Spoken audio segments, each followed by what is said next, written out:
Welcome to the Famous Matches of Magic channel. Today we present Pro Tour Kuala Lumpur 2008. This is the finals between Jon Finkel and Mario Pascoi. This is Lowryn Block draft, and this marks the return of Jon Finkel to the Pro Tour after sitting out for many years. Due to being inducted into the Hall of Fame, he was allowed to play in the Pro Tour after not being qualified in other ways. This marked a momentous occasion, as a player such as Jon Finkel could sit out for many years and come back and potentially just win on his first try. Now on the other side, we have an Italian player in Mario Pascoi trying to win his first Pro Tour. And not only that, an Italian player up to this point has never won a Pro Tour, and he is trying to win one not for just himself, but for his country. Jon Finkel is playing a blue-white aggro deck, and Mario is playing a red-black deck with lots of creature removal spells. If you are new to the channel, we scour the internet for famous matches of Magic from the Pro Tour you can't find anywhere else, enhance the video quality with AI technology to make them easier to watch.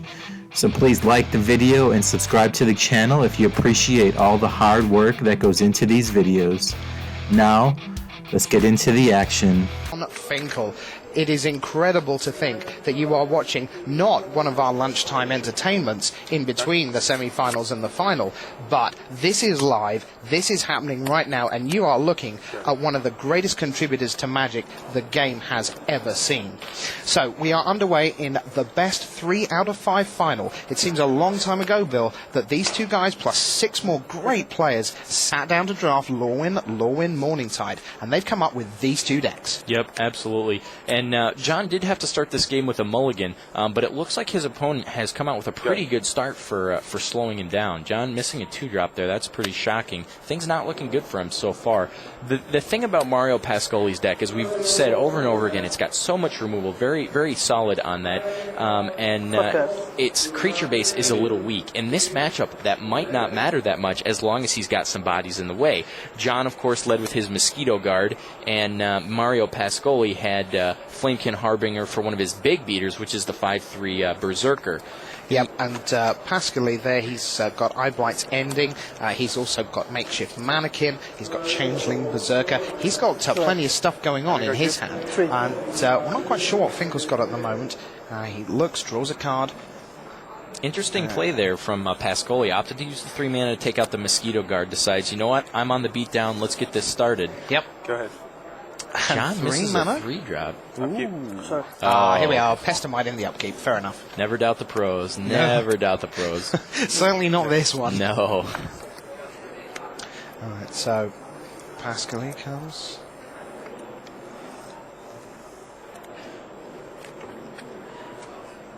And we go. Pascoi's thinking, am I turning these people sideways? Yes, I am. I'm turning both Flamekin Harbinger and Sunfire Shaman into the red zone. It's actually in his benefit to trade here, just because as long as Jon's not attacking, then Mario's ahead. Yes. Scott Johns, reporting from the floor, pointed out some interesting statistics. Jon Finkel has made something like 11 top 8s, has only lost in the finals once. That, of course, was at L.A. against his Antarctica teammate, Steve O'Mahony Schwartz, who won during the Urza Saga draft with an amazing mono-black deck featuring at least 1 copy of Pestilence, if memory serves. So the numbers do not favor Mario Pascoi here. Of course, he's on his way to setting some new numbers, perhaps, and setting a new a statistic for how often Mario Pascoi loses in the finals of the Pro Tour. Yeah, because he's looking at kind of, well, never seems like the correct answer to him right now. And he has really made a good start. We've now got a Firebelly Changeling joining the Sunfire Shaman there. Both of them showed up a little bit by the Kifkin Zephyronaut and the Harrier that Jon Finkel just played. That Zephyronaut is probably something that Pascoi is going to try to burn before it turns into that Sarah Angel. Firebelly Changeling I like from Pascoi in this matchup simply because for a 2-drop, on his 3rd turn he can play a second 2-drop like the Sunflare Shaman with a 3rd land and play that mountain, and that still lets him trade with a Kinsvale Skirmisher or an unenhanced Kifkin Greatheart. or many of the other creatures that John can play. So that's definitely an important card for him to have, particularly if he's got the mountains to support it in those early turns. So Kithkin Zephynaut and Gold Meadow Harrier on the Finkel side of the board for the USA. Across the Atlantic from Italy, Mario Pascoli, Sunfire Shaman, Firebelly Changeling, top left, 4 mana from Pascoli. There's a Changeling Berserker. So that's the 5-3. And what does he choose to champion here? It's an interesting option. You know, Firebelly Changeling is the more aggressive creature compared to the Sunflare Shaman, just in regards to attack stats. But the Sunflare Shaman provides for some really interesting situations in which it's a removal spell. It deals, it could potentially 2-for-1, and it looks like he's going to go ahead and remove the Firebelly Changeling, keeping the Sunflare Shaman potentially as a removal spell for the Harrier, or even to create those 2-for-1s, as I stated later. All right. Well, we talked earlier about the idea of Ming Shi being the first potential Chinese Pro Tour champion, but if memory serves, this will be the first Italian Pro Tour champion. I'm just having a look down here. There's an awful lot of France and Japan and the USA and, various European nations, but Italy is missing from this list, unless I've missed someone part of a team, for example, but I don't think so. I think that Pascoli is on the verge of not just personal history, but national history. Yep, and Antonino De Rosa from the crowd says that's correct. Of course, we saw him as with a shot at the championship for the first Italian Pro Tour champion back in Prague in 2005.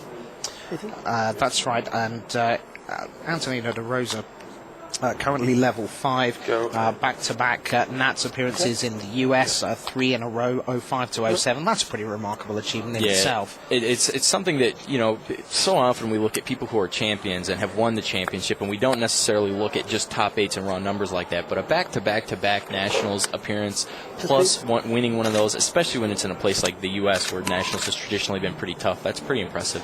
Yep, absolutely. US Nats, a serious tournament. Almost like, in a sense, the extra Pro Tour to an extent. For a long time, yeah.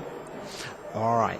So John decides to tap down the Changeling Berserker. Not doing much with his mana. I'm kind of surprised to see he's not playing more creatures than he is. But like we said, he took that mulligan. Gets to hit for 4 this turn on his Kithkin Zephynaut if he decides to. It's got Vigilance. Drew Kinsbale Skirmisher. Is there an element here to which John can say, well, look, I know you have Thundercloud Shaman around. I don't want to overextend. I actually want to see whether my Kithkin Zephynaut can actually go an awful long way to dealing with this thing, because over time it's going to be a 4/4 flyer, and there's not that many hits I need to do with this. Here I come, 4, thank you very much. For 5, of course, because of the Skirmisher. So Pascoli down to 13. And actually, Finkel perhaps doesn't need to do the traditional, here's 4, 5, 6 guys. Overwhelm. I think he probably actually does want to overextend. Okay. Even when an opponent has a Wrath, like with the Thundercloud Shaman, with the Changeling Berserker in play, sometimes you just have to say, there's nothing I can do about it. If I give him more turns to draw it by holding back my creatures so that I can rebuild after it, you're just going to cause yourself a lot of hurt, particularly when that Sunflare Shaman is going to slowly build up a critical mass of elementals in the graveyard and simply kill the 2/2 Zephynaut. All right, fair enough. So already got 1 elemental in the graveyard with that Flamekin Harbinger. Oh, looks like he's going to activate to kill the Harrier. Yes. We'll see what John's got here. Is he going to perhaps surge? No. Says okay, it's dead. He does have the bounce spell for a creature that he could potentially have in hand and then use on the 1/1 to save it. It's all a question of whether or not he thinks it's more valuable. At this point in time, I wouldn't be surprised at all if he thought the Zephynaut was more important. Yes. thank you. So there's 5 power coming down, and Finkel goes for double block, and this, of course, means there we are, as you say, he's got Disperse up, mana up, and the Disperse in hand. So that's what we're expecting any minute. 3 and 3 to the Zephynaut, 2 to the Skirmisher, and John says, I'll have the Zephynaut back, because that's a route to victory right now. Yep. Does give his opponent the Firebelly Changeling back, but A little history lesson for those who haven't been playing Magic for 30 years. What just happened there was combat damage used to go on this thing called the stack. So Jon Finkel just put combat damage on the stack and then returned his Zephynaut to his hand so that the Changeling champion there would die, and then his Kithkin Zephyronaut would return to his hand. So he put the damage on the stack, returned his Kithkin Zephyronaut to his hand, and killed the Changeling Berserker, but his other creature died there. So that is what happened if you are confused. Just thought I would explain that there because, yeah, most people out there have not been playing Magic for 30 years. Thanks. Take the Berserker out with him. So Pascoi at 13, Finkel at 10. Pretty close to lethal damage there, I believe. We've got 5 from the Berserker and up to 3 from the Firebelly Changeling. Another 4. He's got 4 mountains in play there, so that would be 5, wouldn't it? So. Well, the Firebelly Changeling does have a restriction, so you can only pump it twice. Is that right? Okay.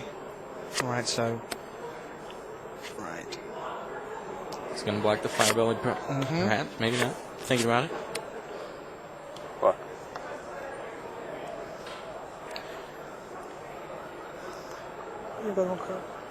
Mario's considering his plays. Jon's, of course, tapped out, so he won't be having any more combat tricks for this turn. So what's Mario thinking here? It's always tough to tell, you know. Some players are thinking about getting some ice cream from the food court downstairs, but he might be thinking about the outs that Jon has on his turn and whether or not he's at risk of potentially dying. On the backswing. Yeah, that's not a very big concern for him at 13 life. Jon doesn't have anything that could kill him. But he might be looking at whether or not he should pump for whatever reason, or just what his next play is going to be, or potentially bluffing to make Jon think he has things to think about when he's just sitting on the plane. With his one hand and one card, and we're pretty certain that's a land, right? Yeah. Okay. Nothing from Finkel. Draws for the turn and passes back, holding the Zephyronaut. And Zephyronaut's going to have to block. Yeah, and there it goes. And Finkel just puts it in the bin. Jon at 5. Pascoi brings out War Spike Changeling. Yep, Jon. Jon says, "No, I'm done." It adds an air of a considerable legitimacy to the young Mario Pascoi, simply because he's a name that a lot of people weren't familiar with, but you can't call him a no-name when he beats a guy like Jon Finkel in the finals. There's a discussion about mulliganing. Again, we got a great shot of Pascoi's opening hand. 2 mountains and 5 spells. It's low end against your deck. He says no good against your deck, and that's one of the other things. Mulligan shift, they're not just about I have 5 land 2 spells, or the other way around, or 1 and 6. There are times you keep 1 land and 6 spells if you're going to come screaming out the gate, stalwart into stalwart, into Gold Meadow Harrier or something. And just depending on the matchup, it completely changes just the subtlety of where the line comes for mulligans. Right. Absolutely well put, Rich. Thank you. Pascoi with a pen in his mouth. I don't know if that's a nervous tick of his or just something that he's accustomed to doing.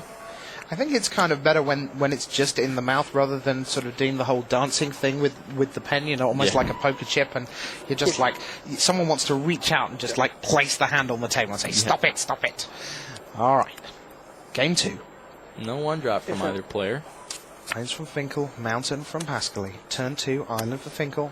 Okay. Skirmisher giving itself +1/+1. Sure, he would have preferred to start on the gold medal stalwart, but keeping this hand, he was obviously happy with it. If this is a Firebelly Changeling, Jon will be able to get in for free. There we go. Let's see what the 2-drop's going to be. Oh, no, it's the It's Banneret. the Bright Hearth Banneret. Could be a big play for the Italian player, just because it will allow him to get on the board with more creatures faster, but we'll have to see. In comes the Kinspell Skirmisher. Your turn. Finkel passes the turn. Are we going to see an upkeep moment? We are indeed. There's Pestamite. And Yeah. float the mana, says Pascoi. So he's going to avoid getting shoved out of this turn, mana-wise. And He gets to float it into all the way through his draw step before it'll empty, but it doesn't look like he's going to. Lash out the Skirmisher. Could Clash. We see why he didn't want to draw. Got a card he didn't want, so he's going to clash that to the bottom. Yep. Sorry, wait. Sorry. The seating, can you put it on the bottom? Sure. Yeah. Just checking what was there. And I Finkel think sends away. 3 points to Finkel You're off right. the clash. Surprised he didn't hit the flyer, but he knows something. In we go. So, Does Pascoi have pepper smoke? see it. Yes, he does indeed. He's got Shard Volley, Pepper Smoke, and Tarfire all at one. Okay, could be representing the pepper smoke then by lash outing on the 2/2 instead of the 2/1 that has evasion. Sure. Avian Changeling comes down for Jon Finkel. And there's Tarfire, just the single mountain. Are we going to see some more land, though, from Pascoi? He's still sitting at 2. Even with the Bright Heart, there we are. Okay, that's a third. And with the Banneret, things are looking much sweeter now. That's the mountain and Firebelly Changeling. In Pascoli's defense, his opponent only has 1 plains and 3 islands. Islands, of course, he's only playing 5 in the whole deck. There's the second plains. In with the Pestamite. John would probably love to have Moldrifter right now. We might. There it is. Oh, what a nice. great You play. called it. Absolutely. Retool, reload, another flyer. A little more pressure now for Pascoi. Such a great card. Moldrifter was one of the universal considerations as first pick coming into this weekend, although I did talk to Jacob Van Loonen early on Friday, and he said Moldrifter has lost a little bit of respect for him just because of the nature of the aggressive format. Jon Finkel, not afraid to shy away from drawing cards and getting a 2/2 for free. We'll see what the attack's going to be from the Italian player. Get in with the Firebelly, which could potentially change for the Moldrifter, but John quickly with the no block. Before damage. Before damage. Smoke here. And there it is. Pepper Smoke, the Pestamite. Draw. John sends that packing. We get a draw, because of course the Shapeshifter triggers the Pepper Smoke. Those count as a fairy, Take one. and a goat, and a goblin, and a giant. Yep. Uh-oh, he's going to start unloading here. Sunflare Shaman He and is. Soul Right Flamekin. Wow. That was red, well spent. 2. That Banneret's been rather fine this game. I drew for the Yeah.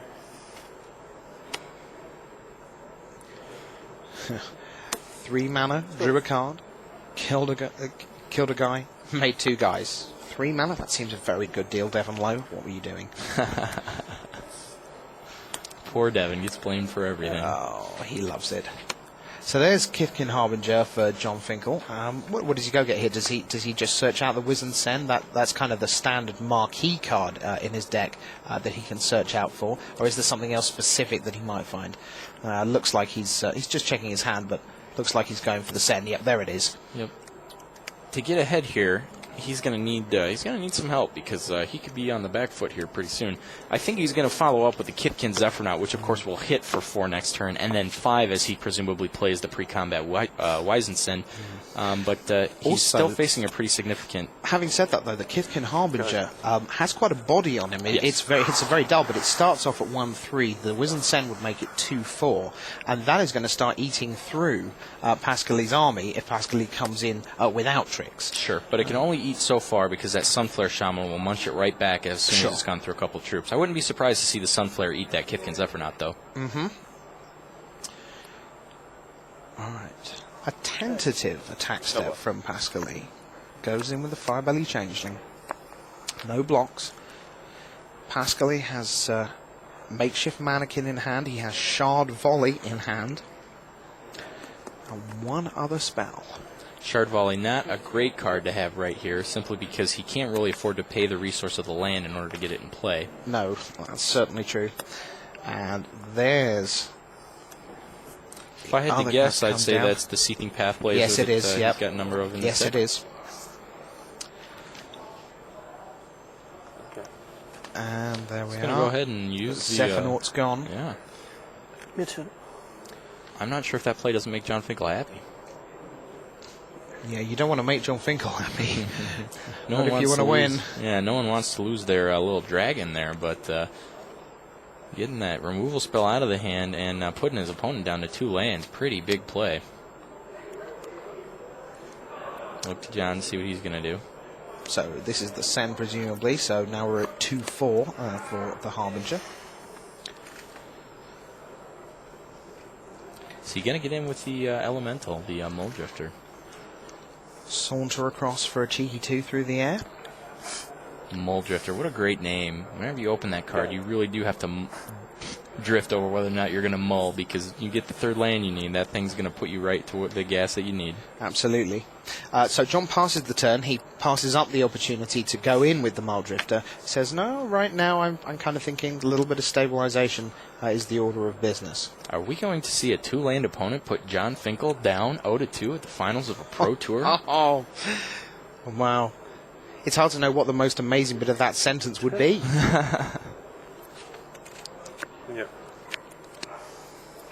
John got a grip full of cards. Certainly got some action for his opponent.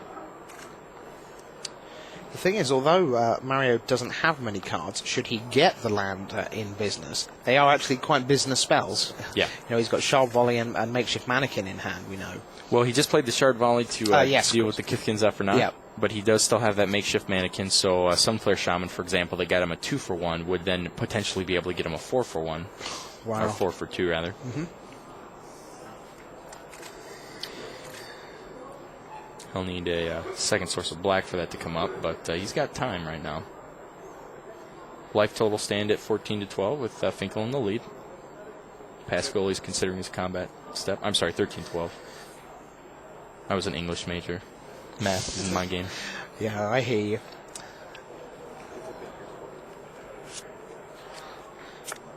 I think now might be the time to have a little sneak peek at Antonio De Rosa's prediction. Let's have a look at what we've got down here.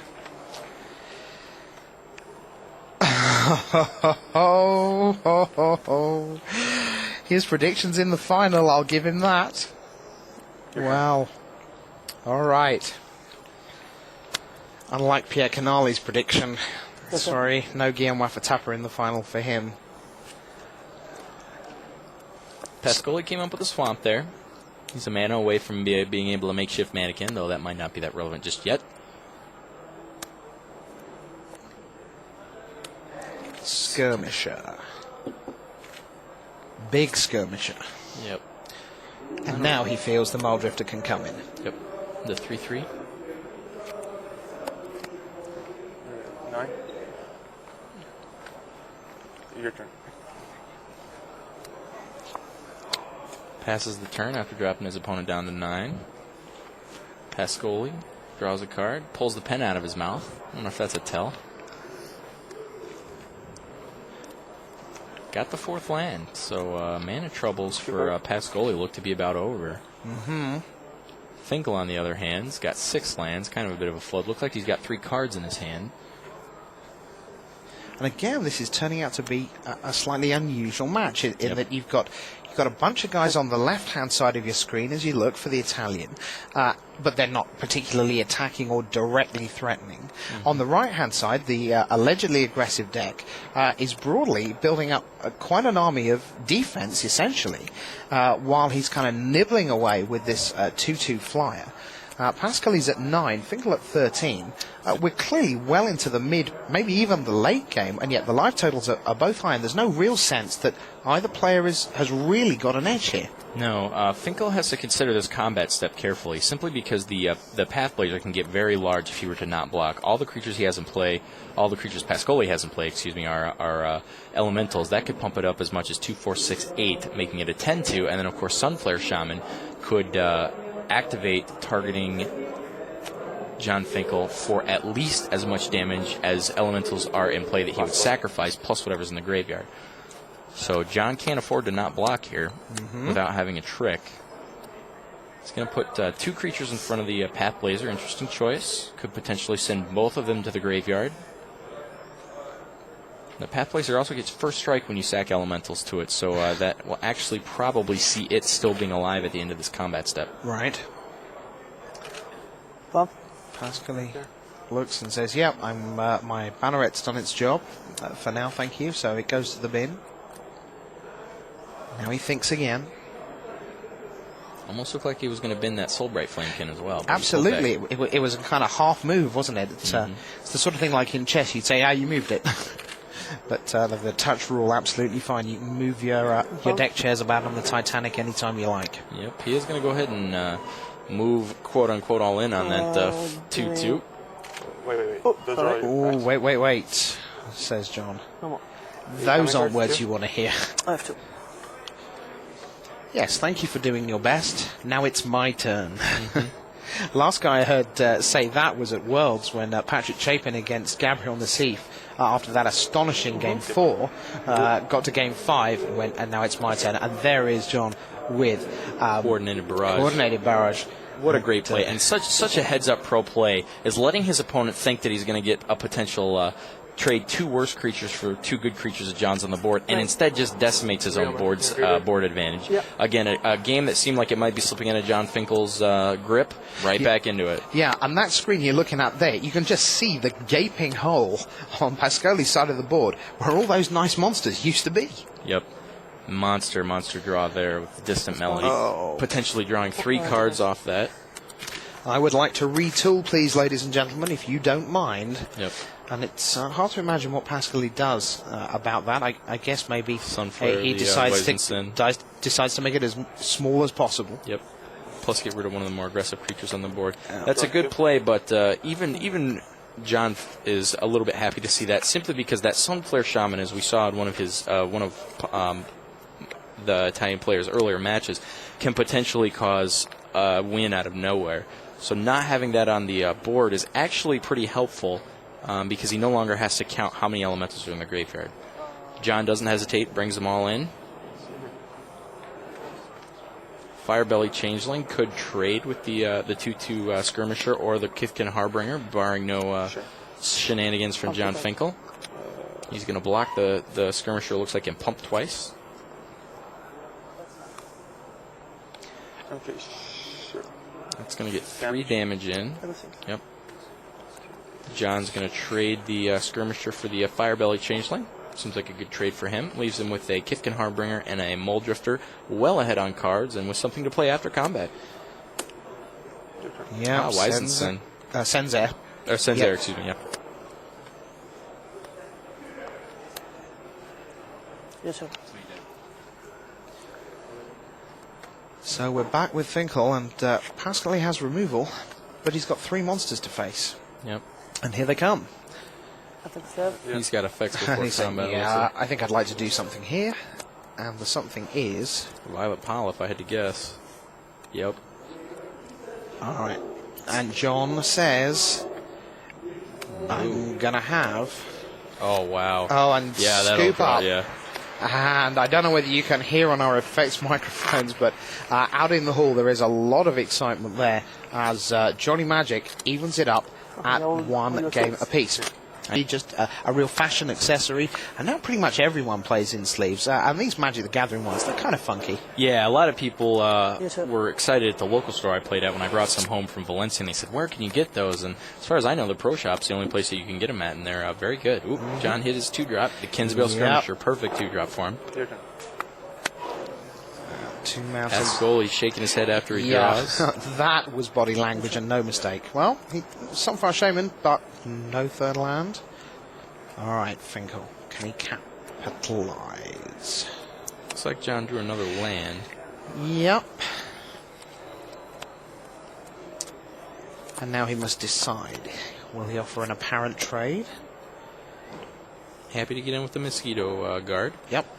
Trade that 1-drop for the 2-drop. It's always good when you can trade up a creature you paid less mana for than your opponents. Because it means Explain why. Yeah, what's the deal with that? Well, it means they spend a lot more mana trading resources, so it's you're trading up, is what they call that. Okay, fair enough. Kithkin Harbinger, now, does he go Wizensin? Yeah, I think presumably, because this is like the aggro start. Yep. That's part of the reason he didn't get in with that Kinsbale Skirmisher. By playing the Sen next turn, he'll have a 3/3 bashing into that Sunflare elemental. Yeah. And that will force his opponent to heavily consider whether or not he should block the Mosquito Guard.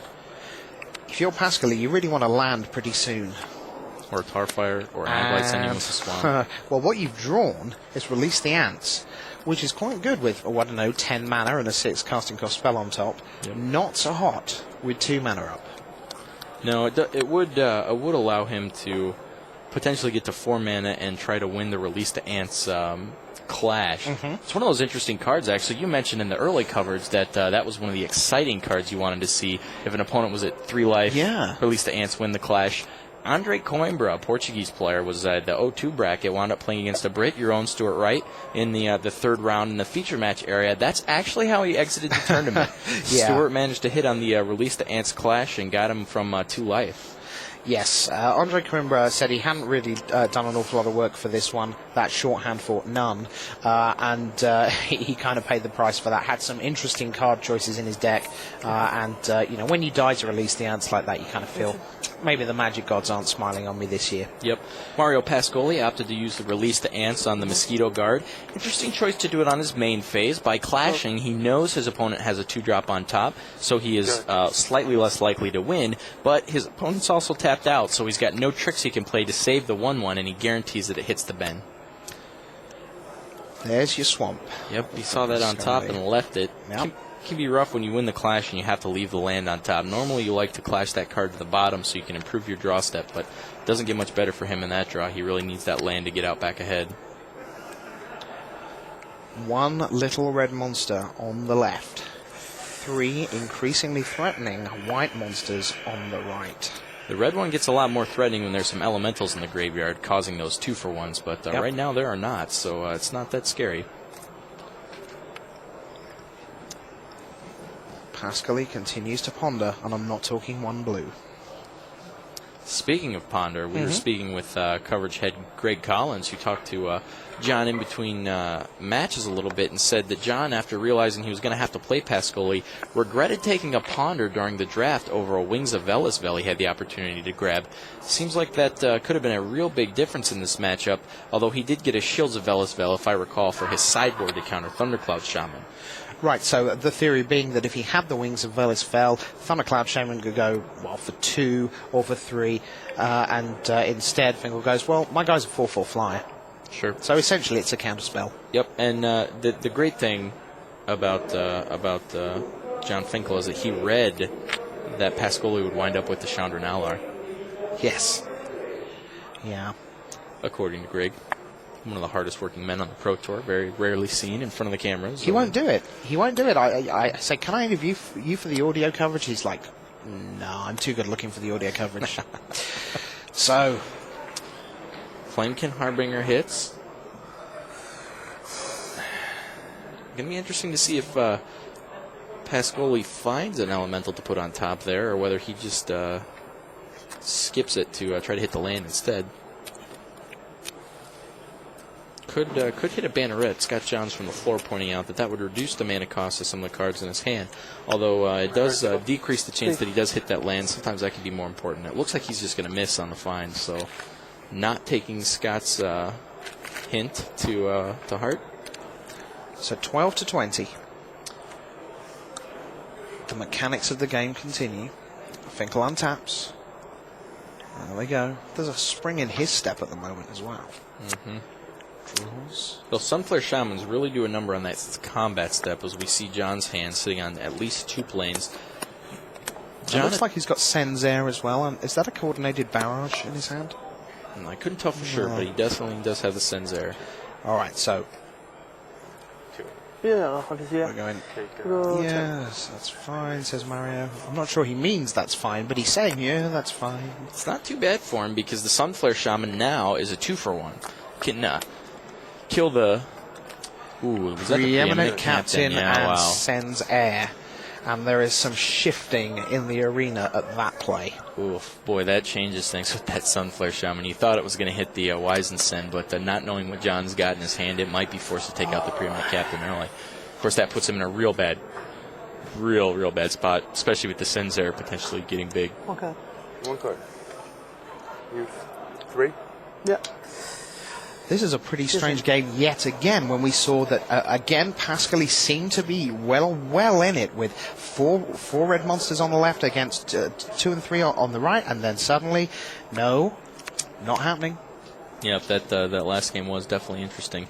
This one's turning out to be a bit of a romp, just because Pascoi got short on those lands the first couple turns. So okay, we're just hearing incidentally that comment about the wings of Velisfeld. No, it was the shields of Velisfeld that he passed up. So in that sense, an even truer counterspell for Thundercloud Shaman. Absolutely. Yeah. It's not just that it gives the creatures +0/+1, but the fact that it turns them all into giants, nullifying the Thundercloud effect. Yeah, okay, I understand. So, Preeminent Captain, and out comes bonus monster, and Senzer 6/6. Yep. Pascoi at 10, facing 5 men in the red zone, 1 blocker. You've got to say, Jon Finkel's going to be just 1 game away. Yep, it looks like it. It's going to kill the Sen. So you take 2, 3, 5. You go 5. Yeah, I take 5, I'm on 5. 4 monsters to none. Pretty close here. It's not looking good. That was a heck of a draw by Jon to hit that Great Heart when he had just the lands in his hand. 5 mana for Pascoi. Still believe has that makeshift mannequin in his hand.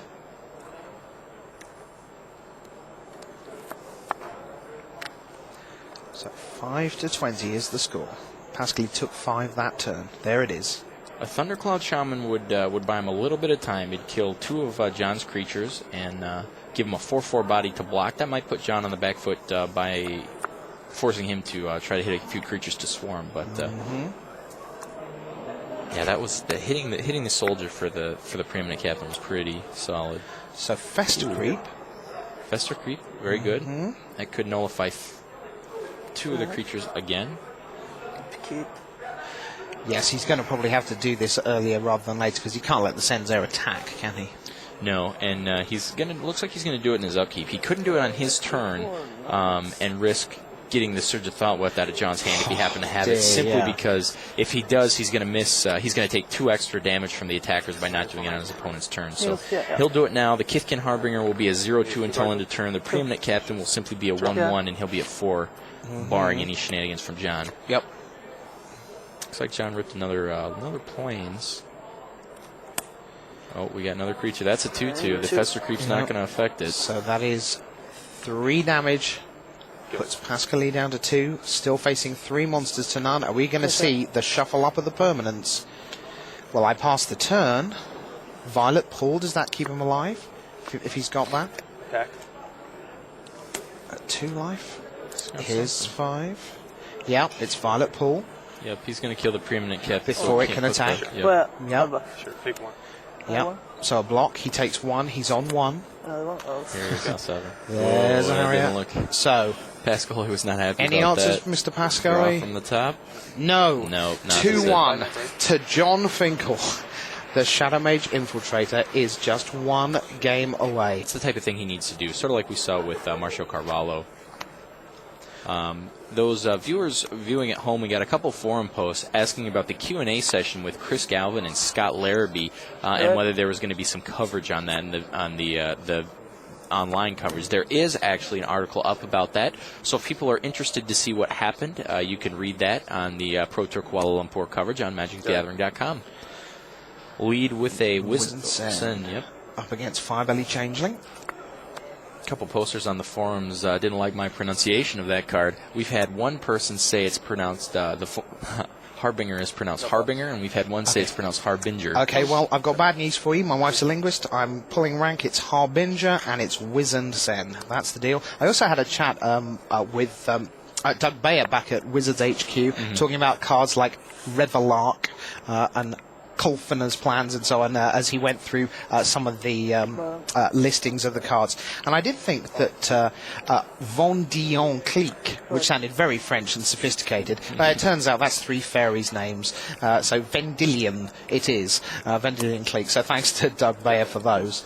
Preeminent Captain comes down for Finkel. Good turn 3 play. Lash Out's been used up on the Wizened Sen. Well done. Oh, and from the floor, utterly nailed, Scott says, yes, that'll be Doug Bayer. I didn't ask him how to pronounce his name. I asked him about the cards. Oh, dear. Interesting position. We might be watching a mistake by Oh, it was first strike. Pascoi, yep. It looks like he forgot the Still- preeminent captain has first strike. That's a Oh. little awkward. Oh, But you know, Yes. people make mistakes. You'll have to shake that off. they do. And that is potentially the first mistake all day Yeah. by Pascali. Now, come on, Good. put yourself together. Yeah. Yeah, just a little shake of the head, a little. What did I do that for? Well, you're in the Pro Tour final against arguably the greatest player that ever lived. Maybe that's why you did it. He knows when this is over, he's going to get a bit of a pinched cheek from his buddies watching from the Italians. But they're also going to really embrace him because he's done a fantastic job and a Yes. real contributor to this final already. Absolutely. And by no means gone. He's got a big payday coming his way. He's cute for Hollywood. Should put him cute for Berlin, too, I believe. And you really can't complain. Little things like that get in the way sometimes. Yeah, I mean, it's $20,000 for losing this game of Magic, if you do. Yep. So that's no disaster by any stretch of the imagination. And you're talking about a brand new set in Morning Tide with a rare that you don't get to see. So it's presumable he hasn't had a lot of table time with the preeminent captain. Absolutely. Honest mistake. So, Kithkin Harbinger. Out it comes. Now, we already know the Wizened Sen has been used up, so what's plan B? Is it going to be something like a balloonist? I notice in Finkel's hand he has the Pestamite. Could get the balloonist. You could. Yep. Yep. Looks like he's going to get the That's a win. balloonist. He goes for balloonist.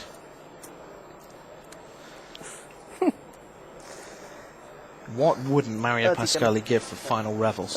Oh man, that would be very good right here. John would still have the Harbinger in play, but Your turn.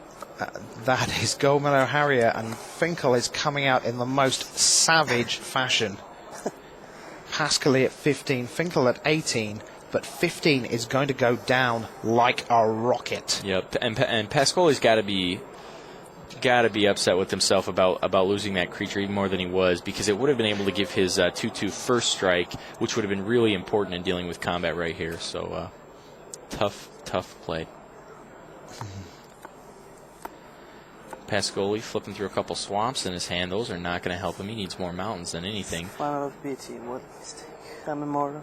It's the final of a PT, and he says to himself, "You've done so I'm an well, my idiot." Italian friend. Come on. Keep in the game." He looks at his hand. He's got a pepper smoke, a couple of land. There's a red spell peeking out at the back there. Is that a Soul Bright Flamekin? Or a Sunflare Shaman. Look like one or the Yes. other. Yeah, it looks like the Sunflare. Yep.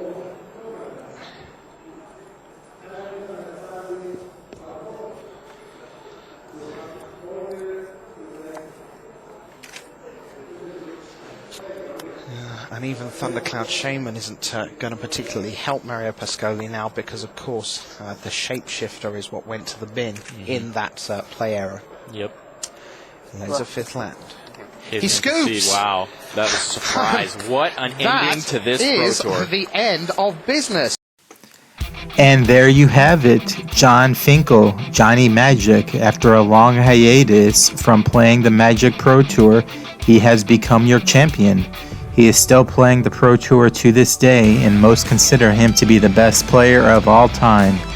Please make sure to like this video, as it really helps the algorithm, especially on small channels like mine. And please leave comments and subscribe to the channel so that you don't miss any of the famous matches of Magic. Look out for a new match every week. Thanks again for watching, and have a great day. Please make sure to leave comments down below so that I can answer any questions you have. Thanks again.